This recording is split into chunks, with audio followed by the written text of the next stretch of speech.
Olá, minha amiga e meu amigo querido. Que alegria poder estar com você nessa quinta-feira fria. Aliás, esses dias têm sido muito frios.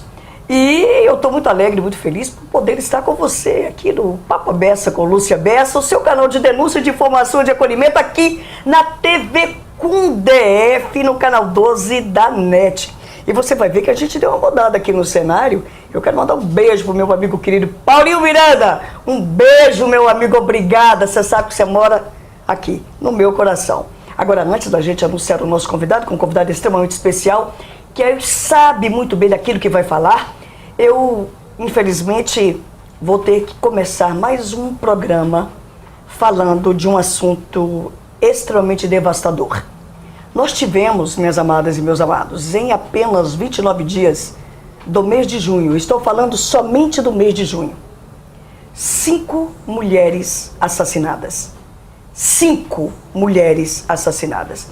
E eu não vou dizer que foram mulheres assassinadas, eu vou nominá-las, porque cada uma dessas mulheres tinham famílias, filhos, filhas, mães, e essas vidas foram de maneira vil, brutal e covardemente surrupiadas, assolapadas, brutalmente tiradas dessas mulheres, cujos sonhos também foram devastados por essas mortes violentas.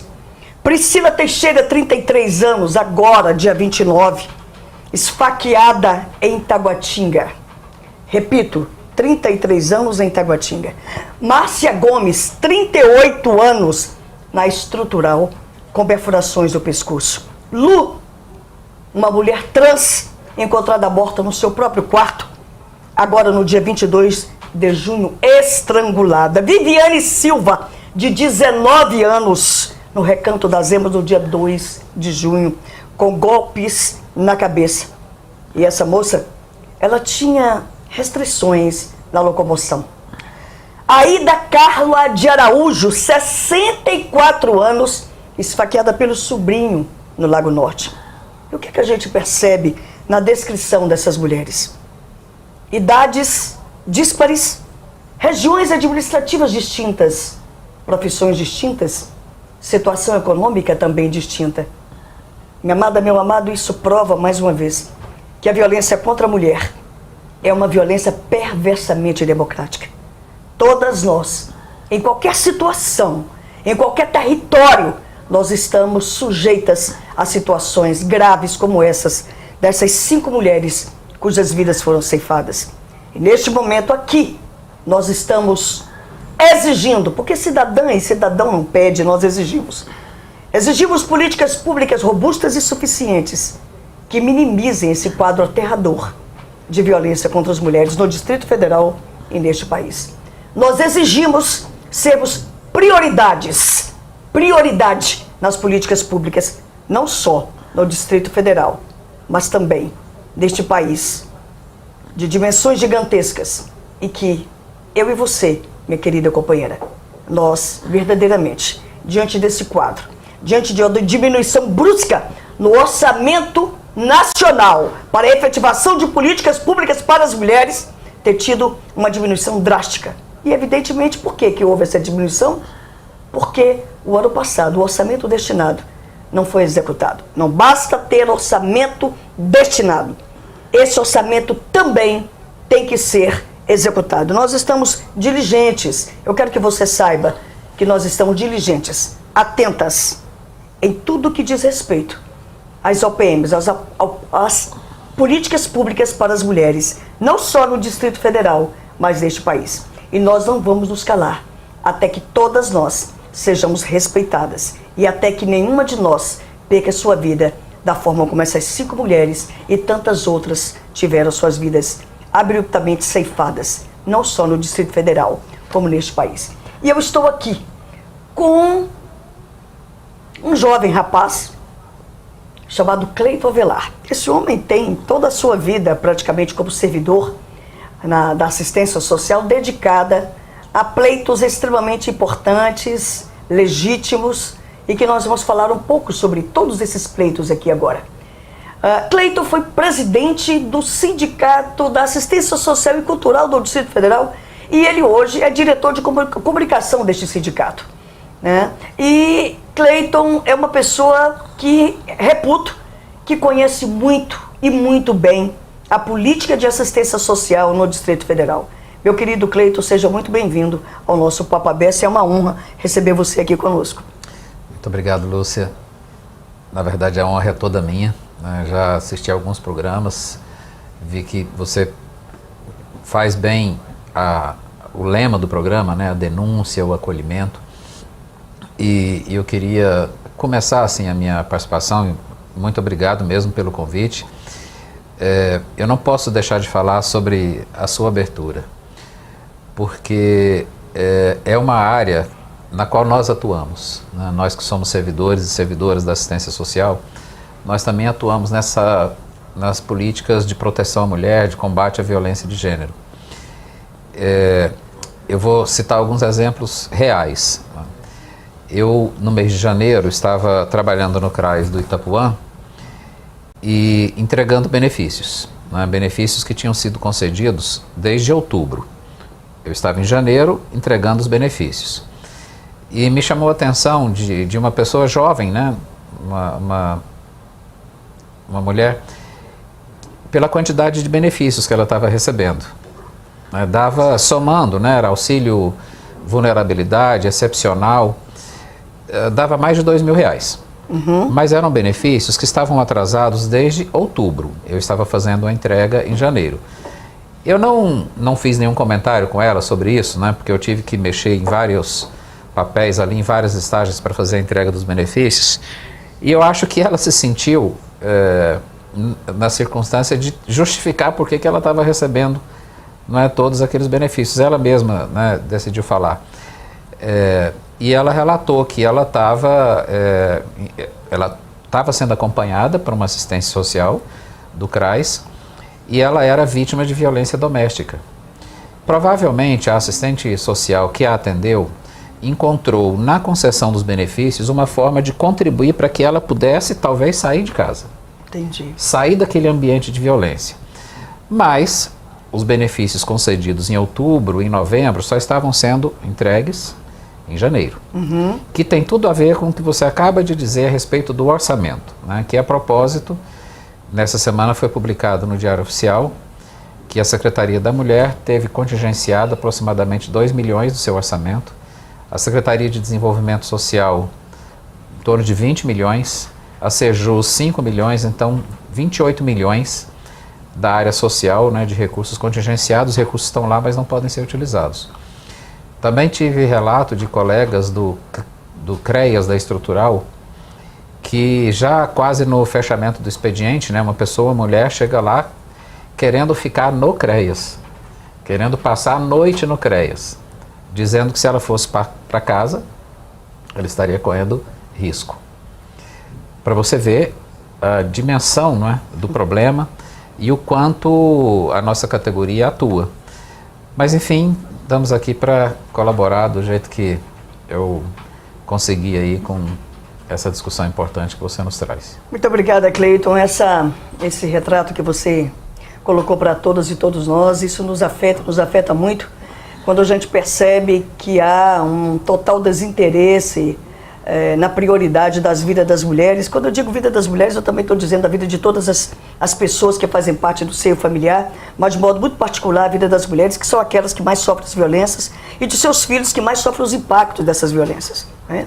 E hoje, Cleiton, nós estávamos na Câmara Legislativa discutindo ali uma audiência pública sobre o problema da assistência social no Distrito Federal, e a gente não precisa estar na Câmara Legislativa para discutir e ver a gravidade desse problema, porque a gente percebe isso todos os dias nos relatos de dezenas e dezenas de pessoas que se sentem humilhadas, que se sentem desprotegidas, que se sentem desacolhidas em face de uma política que eu não gosto de falar privilegiar, em face de uma política que não beneficia aquelas pessoas que mais necessitam, e essas pessoas ficam em filas quilométricas, horas da fila.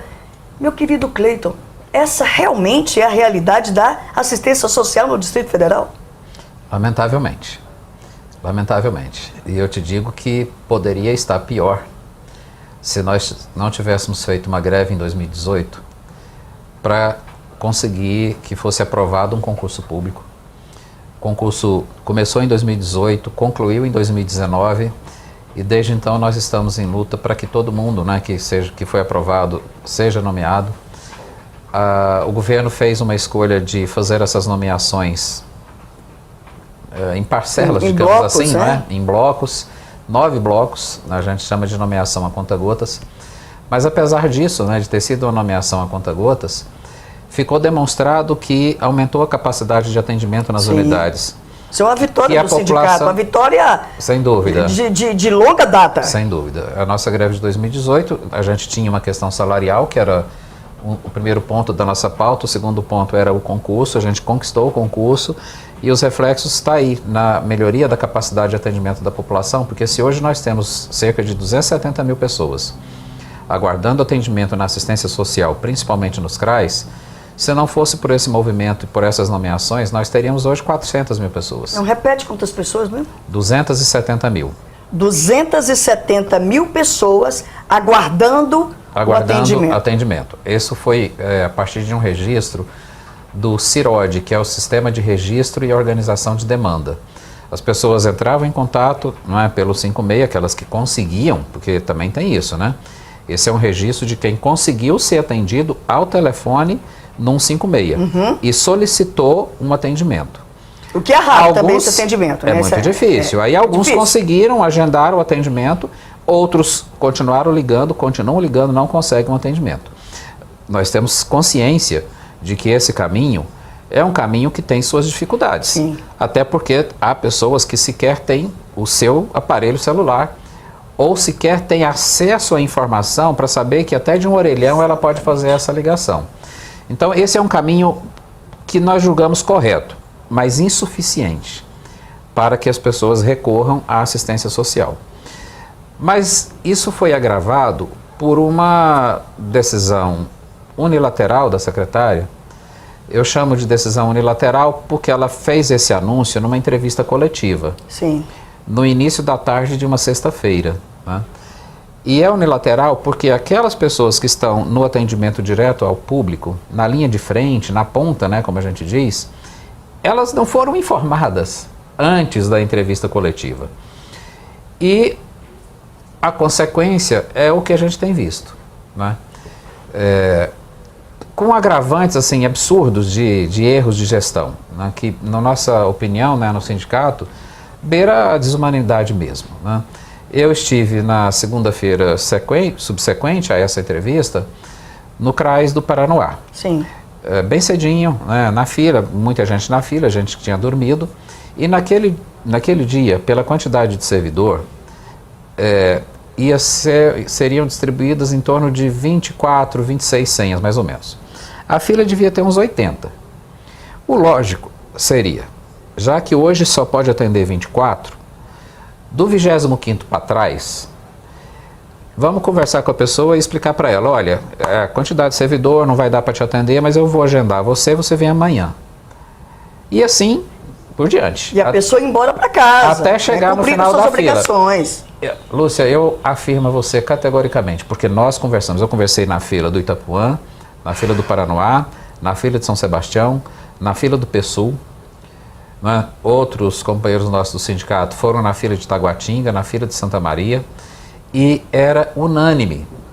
Todo mundo concordava com isso. Paciência, mas eu pelo menos não vou precisar dormir aqui. Exatamente. Eu tenho a certeza de que eu vou ser agendado amanhã, ou depois de amanhã, ou na outra semana que seja.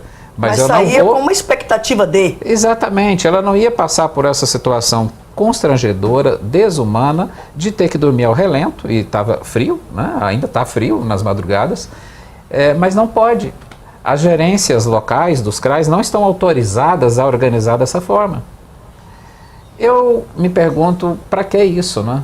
Para que fazer isso com as pessoas e que estão em busca de um direito, né? Direito esse que é absolutamente indispensável num país que passa pela crise que nós passamos e que é um país historicamente, né, desigual, muito desigual. Uma das marcas, né, que o nosso país precisa superar é a marca da desigualdade social, que se traduz de diversas maneiras, inclusive no feminicídio, né? E mais ainda, né, agravada pela circunstância da pandemia. Nós alertávamos a secretária, assim que ela tomou posse há 2 anos e meio, né? Nós tivemos um encontro uns 10, 15 dias depois e já entregamos algumas propostas e algumas reivindicações do sindicato da categoria, né? E a gente sabia, não precisa ser nenhum expert em economia ou em política para saber que a pandemia ia gerar exatamente esse efeito aí. E não que o país estivesse bom antes da pandemia, não estava, já estava em situação de crise, né, que foi bastante agravada com a pandemia. Então são medidas que não precisa inventar a roda, nem reinventar a roda, nem encontrar alguma medida mirabolante. É simples, é aumentar a capacidade de atendimento. E como é que aumenta a capacidade de atendimento, meu amigo? Nomeando todos os aprovados no concurso. Parece que ontem, desculpa, Cleiton, ontem parece que já foi publicado no Diário Oficial mais uma leva, tipo 61. 61. É suficiente esse número?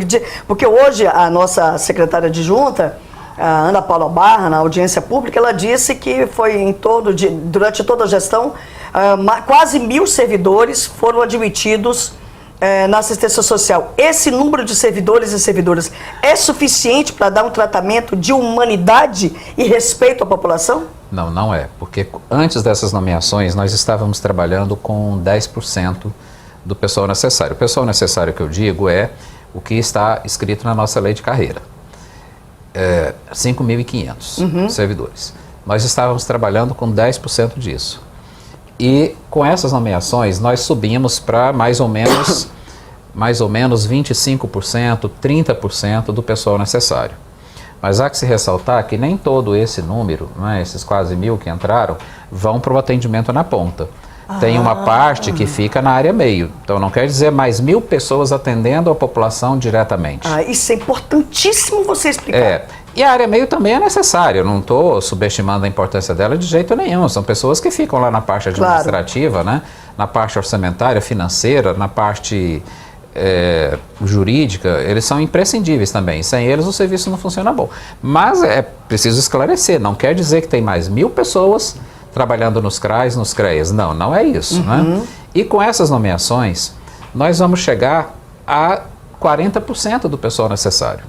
E eu ressalto que essa nossa lei de carreira, que está para completar 10 anos, ela data de 2013. O cenário econômico-social do Brasil e demográfico do Distrito Federal era muito diferente do que é hoje. Nós temos informações de pesquisas, né, de censo, que o Distrito Federal é uma das unidades da federação, talvez a que mais recebe imigrante.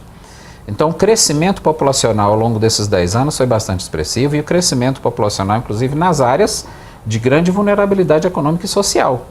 Então, se você tem sensibilidade com esse quadro, você se prepara. Olha, vai aumentar a minha demanda. Exatamente. Eu não posso ficar em Santa Maria com um CRAS que está funcionando, assim, ocupando por empréstimo, né? Uma parte de outro equipamento público que é o centro de convivência. Centro de convivência esse que se destina a atender um público intergeracional que começa com 6 anos de idade, vai até 15, mas também tem os idosos. E você coloca no mesmo espaço crianças, né, 7, 8, 9, 10 anos, usando os mesmos banheiros, não é, dos adultos, isso não é conveniente. Então eu poderia dar o exemplo de praticamente todos os CRAs que precisam de melhorar os seus equipamentos e poderia também dizer que hoje nós temos 29 CRAs, mas nós tínhamos que ter pelo menos uns 40 para acompanhar a evolução demográfica do DF e especialmente para acompanhar a desagregação econômica do país. Né? Aqui no DF nós temos em média 300.000 desempregados, às vezes um pouco mais, às vezes um pouco menos. Como é que a pessoa desempregada sobrevive se ela não tem um amparo do Estado? Então, para esse tipo, né, de pessoa, para esse segmento da população, Nós do sindicato defendemos que é necessário mais Estado.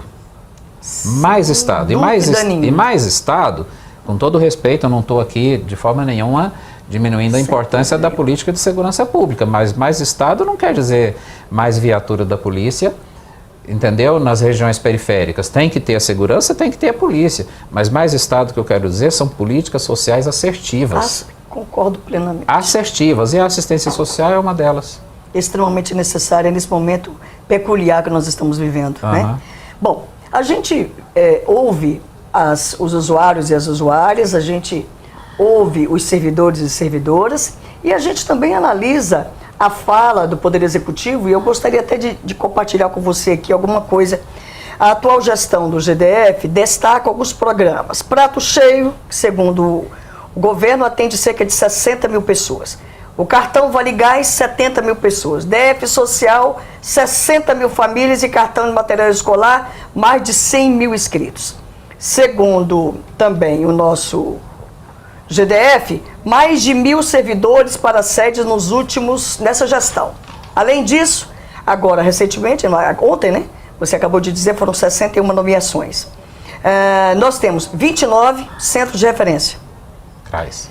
Os CRAS. Tem um DF social voltado exclusivamente para as mulheres do Distrito Federal. Além disso, temos alguns benefícios pontuais, que é o auxílio natalidade, né? Que é concedido para as mulheres que recém pariram. Meu querido, diante de tudo isso, por que a gente continua sofrendo nas filas? Porque esses programas difusos, esses benefícios segmentados, nós nunca vamos falar contra benefício algum. Claro. A população é tão carente que qualquer benefício é necessário. Mas o ideal seria que tudo isso se reunisse num programa de renda mínima. E esse programa de renda mínima desse uma mínima segurança. Mínima segurança para quê? Para pagar um aluguel e pelo menos para botar uma comida em casa. Vou ter que dar exemplos. Claro. No meu trabalho, há 2 semanas, atendi uma senhora que é beneficiária do cartão gás. R$100. E ela foi comprar o cartão.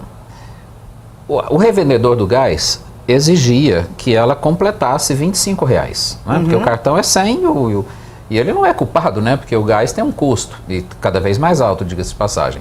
Então ela foi para comprar o gás, porque sem isso ela não faz comida, mas ela teve que acrescentar R$25. Aí relato dela: eu tirei esses R$25 do meu aluguel. Então ela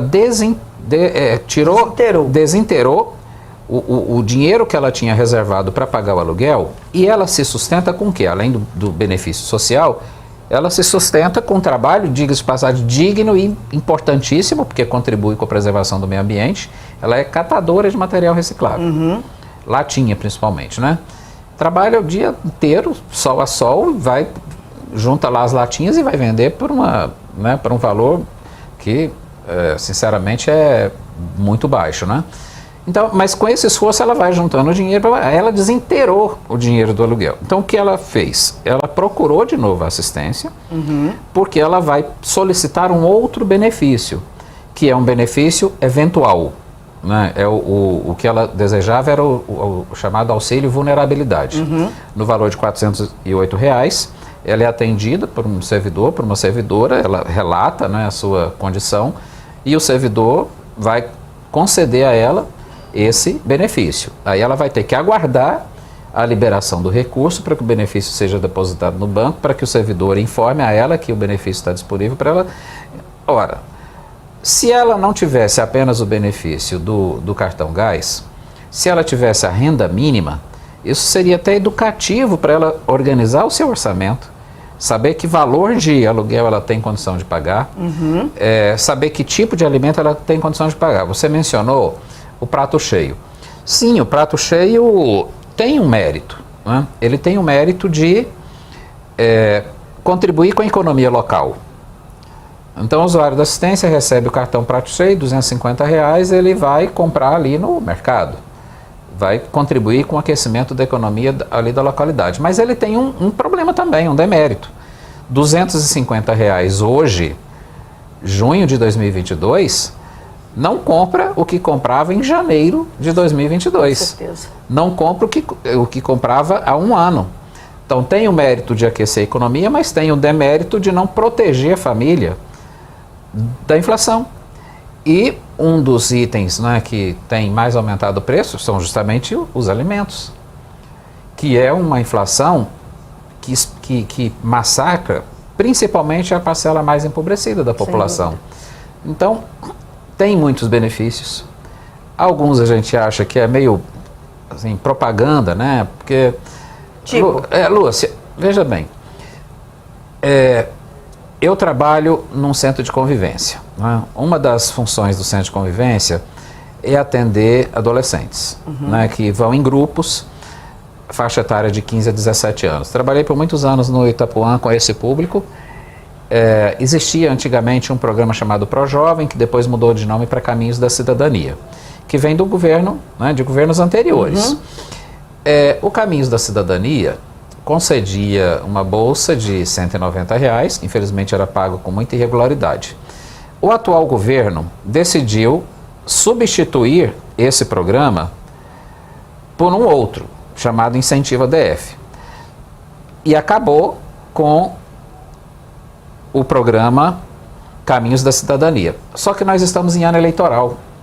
Existem algumas vedações de criação de programa que destina recursos. Aí eu me pergunto, tá bom, primeiro eu não posso admitir que um governo não saiba que nós estamos em ano eleitoral e que existem algumas vedações legais, né? Mas por que então não volta o programa anterior? Porque aí não tem ilegalidade. O programa anterior já existia. Só que foi criado por outro governo que tem talvez a mentalidade seja essa, né? O carimbo de outro governo. Exato. Isso é tão desagradável, não é? Tão desagradável. É como mudar o nome do Bolsa Família para Auxílio Brasil. Gerou descontinuidade, tem muita gente que ficou desprotegida por causa disso. É como acabar com o auxílio emergencial, que foi tão importante durante a pandemia. Acabou o auxílio emergencial, muita gente que recebia o auxílio emergencial, não é os R$600, não tinha o cadastro único, não era beneficiário dos demais programas, mas ele ficou ali, né, completamente desprotegido e desempregado. Aí deveria simplesmente transferir o banco de dados daqueles que estavam recebendo o Auxílio Brasil, transfere para os estados e para os municípios e diga, estado e município, olha, essa turma aqui estava no auxílio emergencial, que acabou agora, mas mantenha essa turma nos seus respectivos programas. Então não é R$600, aqui não é, né? Mas ao menos não deixava totalmente desamparada, sabe? Essa população. E aí está todo mundo indo para a porta do CRAS agora. Milhões, né, que ficaram sem essa cobertura do auxílio emergencial. Olha, quando o Cleiton fala de uma maneira tão tranquila que a gente, por menos conhecimento que a gente tenha, a gente consegue entender perfeitamente. Obrigada, Cleiton, por você estar podendo falar para toda a população do Distrito Federal e fora dela acerca desse assunto tão difícil e dessa maneira tão didática e tão tranquila para que nós possamos entender e, a partir desse entendimento, buscar os nossos direitos. Porque você falou tantas coisas importantes que você falou uma delas que é a questão da informação. Quantas pessoas não têm a informação sequer dos seus direitos? Enquanto você estava falando, na minha cabeça eu já estava aqui pensando numa coisa que depois nós vamos divulgar. Bom, Cleiton, e também a gente sabe que os nossos servidores e servidoras que lidam na ponta, como você mesmo falou, são profissionais que adoecem. Adoecem porque também vivenciam a dor ou as dores daquelas pessoas que buscam os seus direitos ali daquela maneira. E esses servidores e servidoras adoecendo, têm as suas reclamações, e eu acredito também que há outras reclamações, não só a questão da sobrecarga da hora de trabalho, mas e os espaços físicos? São espaços físicos humanos para que os nossos servidores e servidoras possam atender de maneira digna e respeitosa a população? Não são. Nós temos um levantamento no sindicato, em torno de 20% a 30% dos nossos espaços, eles estão numa condição de razoável para boa. Eu acabo de vir do CRAS de Braslândia. Está numa condição razoável. Tem algumas paredes mofadas, que é insalubre para quem tem problema respiratório. Servidor que fica ali o dia inteiro, ou até o usuário que vai ali eventualmente. Outras unidades, em torno de 30% a 40%, estão em péssima situação, inclusive onde eu trabalho. E tem uns 30% que são insalubres. Que tem que demolir e construir de novo. O CRAS do Areal é insalubre. Não há como continuar funcionando e é um terreno imenso. Né? Poderia ser construído ali uma nova unidade. O CRAS do Riacho Fundo 2 tem uma área externa ótima, muito bem cuidada, mas a equipe do CRAS trabalha num galpão que antes era destinado a guardar fertilizante da administração regional. Meu Deus do céu. Sabe aqueles negócios que jogam em grama? Sei. Era para isso. Aí transformaram aquilo num CRAS, jogaram os servidores ali dentro, não tem parede interna. Eu visitei algumas vezes lá que as divisórias eram aqueles armários de aço, né? As gavetas. E não tem como você ter atendimento particularizado. Você está atendendo alguém que tem que descrever a sua condição de vida, que às vezes ela se sente muito constrangida. Você está revitimizando a pessoa. Ela já está com dificuldade de vida, às vezes está vivendo alguma violência e ela tem que falar isso, relatar isso ao lado de outras tantas ali. Não dá. Né? E ainda não dá ainda mais se eu te passar um dado aqui. No início de dezembro de 2021, nós tivemos a informação via CAIS, Conselho de Assistência Social, Sim. onde nós temos assento, né? O Sindicas que foi eleito para participar lá como conselheiro. O nosso representante lá é uma excelente pessoa, muito dedicada, né? Que é o Antônio, que é agente social no CRAI de Sobradinho 2, e tinha 57 milhões de reais que não tinham sido executados. Quanto? 57 milhões. Dinheiro que sobrou. Nossa! Dinheiro que sobrou. É inaceitável. Gente, é inaceitável. Vai fazer uma OSC com um custo de 8 milhões de reais para contratar 92 entrevistadores. Né? Nós lutamos muito contra isso e ainda Aliás, eu já ia lutando. perguntar qual é a posição do sindicato em relação a essas contratações. Nós somos contra, não é a primeira vez, é a quarta vez. Uma vez no governo anterior e agora já 3 vezes. As vezes anteriores nós conseguimos evitar, recorrendo ao Tribunal de Contas. E teve uma vez que não foi por ação nossa, embora a gente tenha resistido também, foi por fizeram alguma coisa errada ali e os envelopes foram violados, né? Os envelopes que continham as propostas, aí tiveram que anunciar, que cancelar o edital de chamamento público. E agora, de novo, nós continuamos nessa batalha. O Ministério Público de Contas, Lúcia, depois você pode pesquisar lá, o Ministério Público de Contas acatou as nossas observações e levou, né, para os conselheiros as evidentes irregularidades e inconsistências que estavam no edital de chamamento público número 2. O Tribunal de Contas, né, por decisão de liminar, concedeu, foi suspenso o processo. Agora eu até vou colocar aqui uma suspeita, que é minha, não posso fazer nenhuma afirmação, mas eu fico pensando, porque é tão absurdo essa orientação que deram das pessoas ficarem ao relento nas filas dos CRAs, que eu fico até pensando, será que isso não é para criar um caos, para forçar a barra em cima do Tribunal de Contas para terceirizar esse serviço? E a terceirização em ano eleitoral ainda tem um agravante, né? Que é o agravante de transformar isso em ativo eleitoral. Então, somos contra, né? Continuamos resistindo. Esse trabalho é um trabalho de servidor público. Fazer o cadastro único, porque, Lúcia, 90% das pessoas que estão na fila, elas estão lá para conseguir o cadastro único, não tem, ou porque tem o cadastro único, mas existe a obrigatoriedade dele ser refeito a cada 2 anos. Né? Ele tem que ser atualizado a cada 2 anos.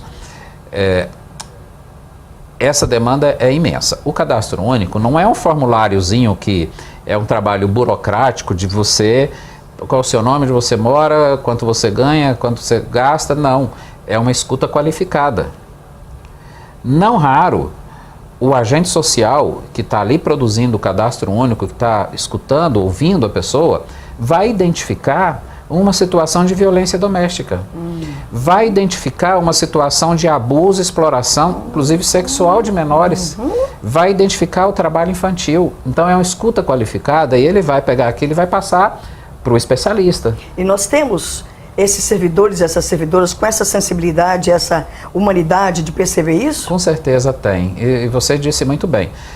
Você trabalha meses, né, anos, ouvindo esses relatos de sofrimento, ouvindo esses relatos e às vezes a indignação da população, qual é a face dela, do Estado que ela vê? É o pobre do servidor que está ali ao lado. Exatamente. Que atendeu aquele cidadão, aquela cidadã, que concedeu o benefício, mas o benefício demora não sei quantos meses para chegar e ele volta lá. A ira totalmente justificada vai ser descontada em quem não tem nenhuma culpa. Então, por isso que nós temos uma categoria que é tão adoecida, né? Não é um trabalho fácil, é um trabalho muito difícil mesmo. Cleiton, nós estamos, aliás, nós já estouramos o horário, eu vou voltar aqui com esse tema mais uma vez, com o nosso querido amigo Cleiton, para que a gente possa continuar essa discussão, esse debate, que é extremamente importante para que eu e você possamos entender tudo isso e aí, ao entender, ao ser informados, buscarmos os nossos direitos com efetividade e sempre naquela condição de exigir os nossos direitos, né? Exigir mesmo. Cleiton, meu querido, eu ia te pedir algo, mas eu vou pedir, eu não tem jeito, eu tenho que pedir. Meu amigo, esse programa a gente denuncia, a gente informa, mas a gente também acolhe. Eu vou te colocar agora numa sinuca de bico, meu irmão. Porque eu quero que você diga a essa população que está aí nos assistindo a solução para o caos da assistência social no Distrito Federal a curto prazo. Aí eu apertei mais, hein, gente? Eu apertei mais. A curto prazo, meu irmão. Há esperança para a população? Há esperança, sim. A curto prazo, certamente nós não vamos conseguir zerar essa fila de 270 mil pessoas. Mas vai avançar significativamente, porque graças à mobilização que o sindicato fez, agora no mês de junho, nós fizemos uma grande assembleia no dia 9 com uma paralisação, a secretária finalmente se sensibilizou que tinha um número expressivo de servidores solicitando 40 horas, porque a gente trabalha quase todos, né, trabalhavam em regime de 30 horas, principalmente esses servidores novos. E, para nossa surpresa, era um número bem maior do que nós imaginávamos, né? Foram em torno de 500, entre 500 e 550 pessoas, servidores, que foram contemplados, né, com a extensão da jornada de 30 para 40. É claro que isso tem também um aumento no salário, né? Mas não é nada, não é nada. Vamos trabalhar com esse número redondo de 500. 500 servidores vão ter a sua jornada ampliada para 40 horas. São 5 mil horas a mais de trabalho por semana. Meu amigo, minha amiga que está aguardando atendimento na assistência. Então, a partir agora de 1º de julho, você vai ter mais 5 mil horas de trabalho para o seu atendimento. Essa era uma proposta que o sindicato fazia. Uma segunda proposta era nomear todo mundo. Infelizmente não foi nomeado todo mundo, foi um tiquinho só agora, 61. Ainda tem, Lúcia, 230 especialistas em assistência social aguardando a nomeação. Infelizmente não vai dar mais agora nesse ano, por conta da restrição da LRF, né? Da Lei de Responsabilidade Fiscal. Tem também em torno de 180 servidores, dos quais no mínimo 100 são altamente capacitados, têm experiência de atendimento ao público, experiência acumulada de 20, 30 anos de serviço. São os auxiliares em assistência social que passaram esse tempo todo em desvio de função. Aqueles que procuram o sindicato e entram na justiça ganham. A justiça caracteriza enriquecimento ilícito do Estado, porque vou fazer uma comparação grosseira aqui para ficar mais fácil o entendimento. Imagine, faltou motorista no mercado.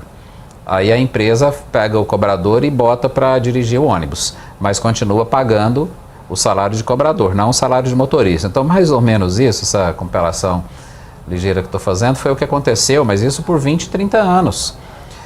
Nós falamos para o governo, para a secretária, vamos regularizar a situação desses servidores, não vamos, sabe, desperdiçar essa mão de obra qualificada. 100 pessoas, quase todos eles são de 40 horas, então aí seria 4.000 horas, né, que poderiam ser acrescentados também no atendimento da população, mas não querem resolver isso. E aí nós cobramos também melhora nas condições de trabalho, né, que é isso que a gente estava falando agora há pouco, né?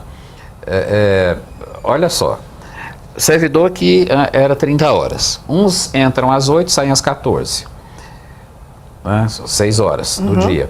Outros entram às 11 ou meio-dia, entra às 11, trabalha até às 17, ou entra meio-dia, trabalha até às 18. Nesse horário que tem a coincidência deles estarem lá, entre 11 e 14 horas, tem algumas unidades que um trabalha e o outro não, porque não tem mesa e computador suficiente para todo mundo. Ou aquele que vai sair, que está encerrando a sua jornada, tem que deixar mais cedo o seu, não é que ele vai embora, ele vai deixar a sua mesa e seu computador para que o outro possa assumir. Ou aquele que chegou para trabalhar no período vespertino, ele tem que ficar esperando ali 1, 2 horas para ele assumir aquele posto de trabalho. A condição de trabalho que nós nos referimos é isso, né? Então tem que resolver isso e também resolver uma questão de segurança, né? Aquilo que eu falava há pouco, de pessoas ficarem irritadas e descontar em quem não tem culpa por nada, ou às vezes conflito mesmo, né, entre usuários, posição de fila, tá? Essas situações. Então gera uma situação de insegurança. Eu tive um relato, na semana retrasada eu estive visitando o CRES do Gama, né, e um servidor me contou que ele ia atender uma pessoa que estava em situação de rua, não é? E essa pessoa, quando sentou, a faca saiu da cintura, né? Uma faca grande, ele até, o servidor tirou foto. Não sei se o usuário ali, né, a pessoa que procurou o atendimento, achava que por estar portando uma faca ia facilitar alguma coisa no atendimento. Não creio que seja isso, né? Eu acho que é peculiar mesmo. O Cleiton é incrível. Não creio que seja isso. É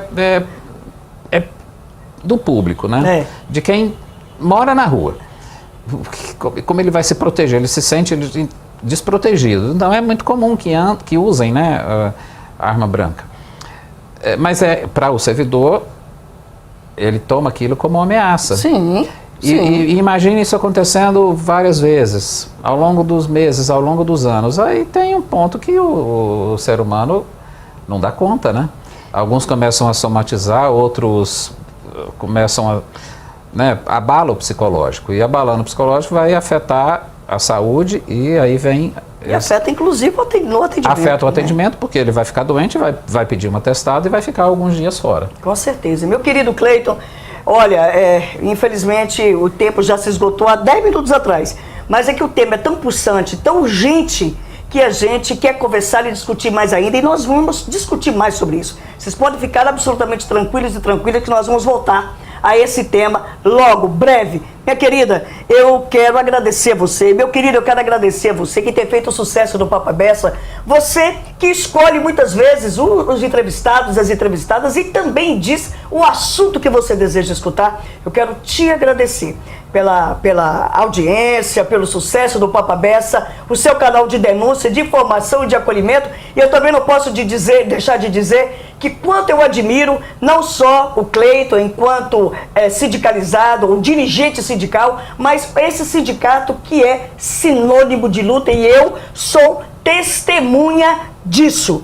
Os meus cumprimentos a toda a diretoria do sindicato, todos os meus cumprimentos a todos os servidores e servidoras, sabe, que adoecem prestando o serviço, e é um serviço que eu também conheço, é um serviço de excelência.